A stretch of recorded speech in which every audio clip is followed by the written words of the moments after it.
Shalom, bien-aimés dans le Seigneur. C'est le serviteur Bertrand Kisango, APD France. Alors aujourd'hui, je veux tout simplement revenir sur le message de la sanctification et surtout le dépouillement.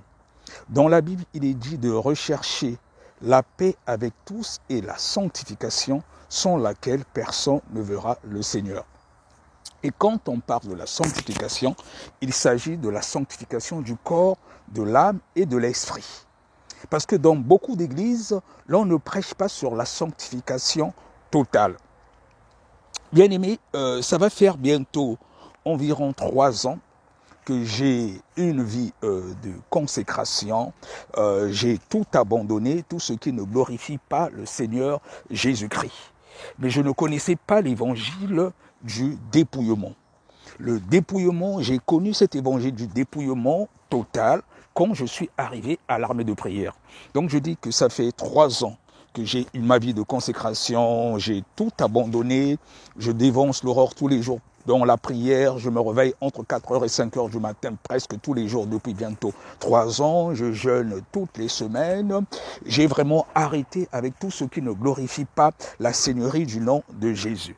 Mais j'ai commencé à développer un certain nombre de choses depuis que je suis dans l'armée de prière. Ça va bientôt faire environ 1 an par rapport au dépouillement. Donc bien que j'avais déjà ma vie de prière, de consécration, je priais déjà beaucoup, j'ai tout abandonné, mais j'ai commencé à développer aussi la puissance depuis que je suis à l'armée de prière. Ça veut dire quoi? Il m'était déjà arrivé de prier pour des gens et tout, mais jamais je n'avais vu des manifestations comme depuis que je suis dans l'armée de prière. C'est depuis que je suis dans l'armée de prière, du moment que je me suis dépouillé des ornements, de tout ce qui ne glorifie pas la seigneurie du nom de Jésus, que je peux envoyer un simple audio de prière à quelqu'un et il y a des manifestations.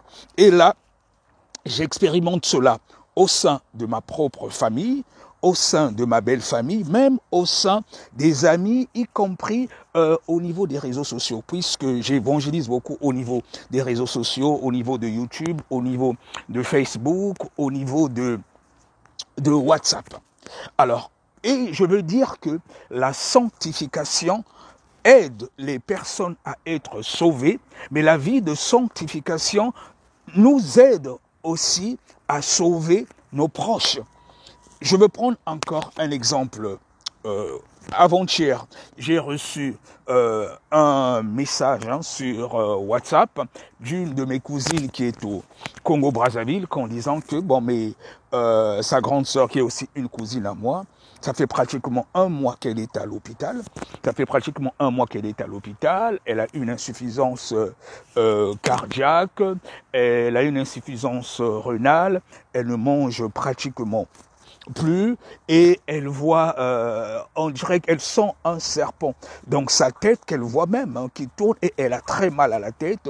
Elle ne fait que crier, elle ne mange pratiquement pas et on m'a envoyé ses photos. Elle est méconnaissable. Et elle-même, elle dit, bien que ça fait 1 mois qu'elle est à l'hôpital, elle dit que non, vraiment on a fait des scanners et tout. Elle dit que cette maladie est plutôt spirituelle. Cherchez-moi un vrai serviteur de Dieu qui va prier pour moi. Je crois que ça va aller. Ça, c'est pas à l'hôpital que je vais guérir. Il y a des gens qui ont prié pour elle et tout ça. Moi, j'étais pas au courant de cela. C'est avant-hier seulement qu'on m'a envoyé, en fait, qu'on m'a fait part de ce qu'elle endurait. Voilà. Et j'étais au bureau. J'ai dit à sa petite sœur qui est aussi une cousine, j'ai dit, je suis au bureau, je ne peux pas prier pour l'instant pour elle, mais je vais envoyer juste un simple audio de prière pendant ma pause. Et je suis persuadé que Dieu va faire. Donc pendant la pause, j'ai fait un audio de prière, j'ai pris autorité, voilà, j'ai chassé cet esprit qui la tourmente, voilà, et même il y a un esprit de mort derrière, parce que comme vous la voyez vraiment, elle est pratiquement comme un légume, elle est vraiment toute amaigrie.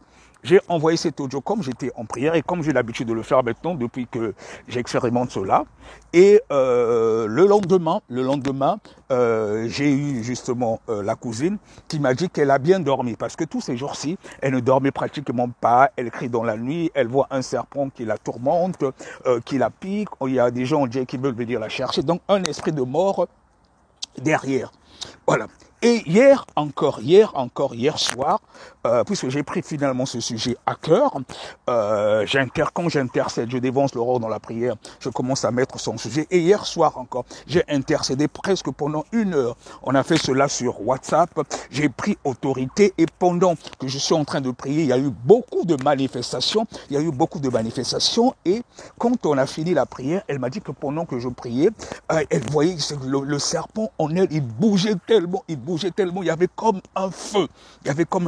Donc le serpent en elle, il bougeait tellement.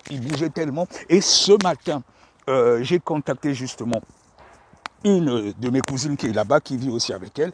Elle me dit qu'elle a très très bien dormi la nuit. Je dis cela pourquoi? En fait, le fait d'être dans une mission comme l'armée de prière, c'est non seulement pour sauver des gens, mais pour sauver aussi nos proches. Nous devons commencer déjà dans notre famille, dans notre entourage, et pour expérimenter ce genre de choses avec la puissance, mais il faut se dépouiller. Donc, dans le message de la sanctification, il y a non seulement le fait de sauver nos âmes, mais il y a aussi de la puissance dans la sanctification. Il y a un certain nombre de choses que nous ne pouvons vivre que lorsque nous sommes dépouillés. Donc je tenais à vous partager cela, et le dépouillement, ça donne aussi l'assurance. Soyez richement bénis. Bertrand Kisongo, serviteur de Jésus-Christ.